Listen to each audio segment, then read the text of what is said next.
आज हम बात करने वाले हैं एक ऐसे आईने की जो सिर्फ चेहरा नहीं दिखाता, बल्कि रूह के अंदर छिपे सच को बाहर ले आता है। जरा सोचिए, एक ऐसा आईना जो आपके हर उस राज को, हर उस डर को सामने ला दे जिसे आपने आज तक दुनिया से छुपा कर रखा है। क्या होगा? तो कहानी है तीन दोस्तों की, माया, रवि और नेहा। ये तीनों दिल्ली से एक डॉक्यूमेंट्री बनाने के लिए शांतिपुर गांव पहुंचते हैं, लेकिन उन्हें इस बात का जरा भी अंदाजा नहीं था कि ये सफर उन्हें एक बहुत ही पुराने और खतरनाक रहस्य के दरवाजे पर ले आया है। जैसे ही वो गांव में कदम रखते हैं ना, हवा में एक अजीब सी खामोशी और बेचैनी उन्हें महसूस होती है। और बस यहीं से उनके उस रहस्यमयी और जानलेवा सफर की शुरुआत हो जाती है।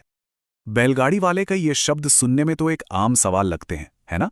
पर यह सिर्फ एक चेतावनी नहीं थी, बल्कि आने वाले खतरे का पहला इशारा था। इन शब्दों ने दोस्तों के दिल में शक का पहला बीज बो दिया था।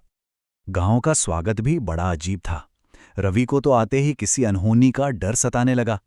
वहीं नेहा को अपने रिसर्च में पढ़े एक अजीब मंदिर की बातें याद आ रही थी।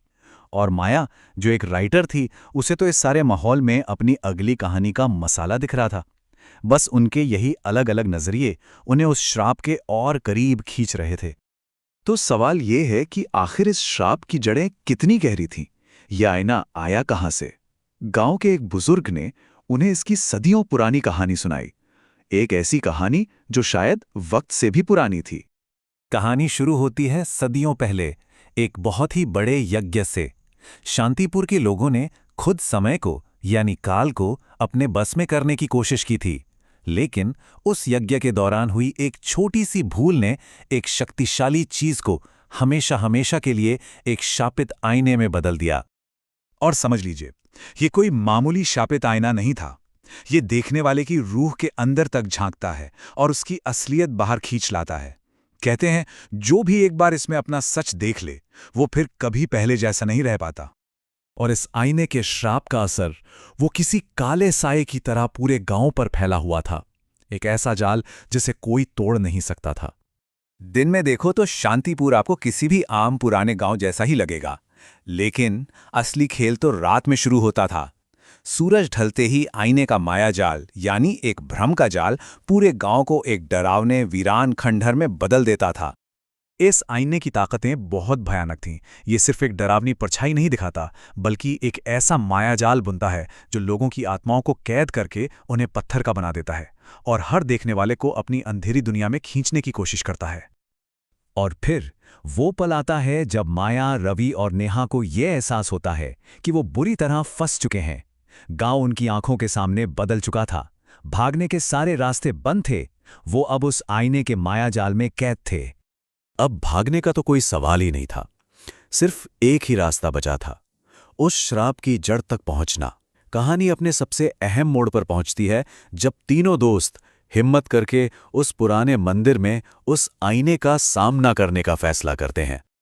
सोचिए, माया की हालत क्या हुई होगी जब उसने पहली बार उस आईने में देखा और उसे अपनी ही शक्ल की एक लाल आंखों वाली परछाई दिखी। वो कांप गई। उसे समझ आ गया था कि ये कोई साधारण आईना नहीं, बल्कि मौत का दरवाजा है। उन्होंने भागने की बहुत कोशिश की, लेकिन सब बेकार। आईने का मायाजाल इतना ताकतवर था कि गांव की हर गली, हर रास्ता घूम फिरकर उन्हें उसी मंदिर के दरवाजे पर लाकर खड़ा कर देता। वो पूरी तरह से उस जाल में कैद हो चुके थे। और जब वो थक हार कर वापस उसी मंदिर में लौटते हैं, तो जो मंजर वो देखते हैं वो दिल दहला देने वाला था। वही गांव वाले जिनसे वो दिन में मिले थे, अब पत्थर के बेजान बुत बन चुके थे।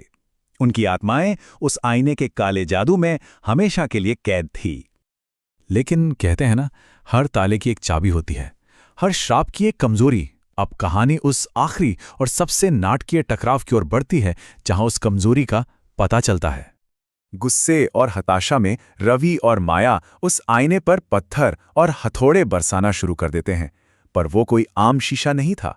उस पर एक खरोच तक नहीं आई। उन्हें एहसास हो गया कि इस शाप को ताकत से नहीं तोड़ा जा सकता।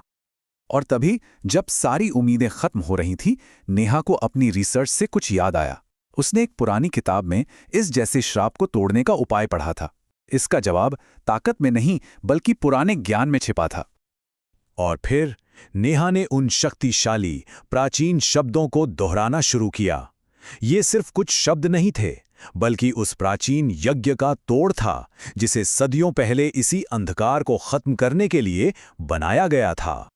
मंत्र का असर फौरन होता है।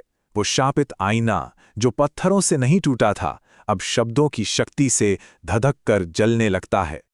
और जैसे ही आईना जलता है, उसका बनाया हुआ पूरा मायाजाल ताश के पत्तों की तरह ढह जाता है।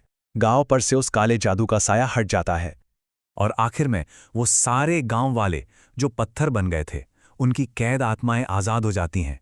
श्राप पूरी तरह से टूट जाता है और शांतिपुर एक बार फिर आज़ाद हो जाता है। ये कहानी हमें एक बहुत गहरे सवाल के साथ छोड़ जाती है। क्या वाकई जिंदगी की सबसे बड़ी मुश्किलें और श्राप हमेशा ताकत से ही हल होते हैं, या फिर उनका असली जवाब सही ज्ञान और समझ में छिपा होता है? सोचिएगा जरूर।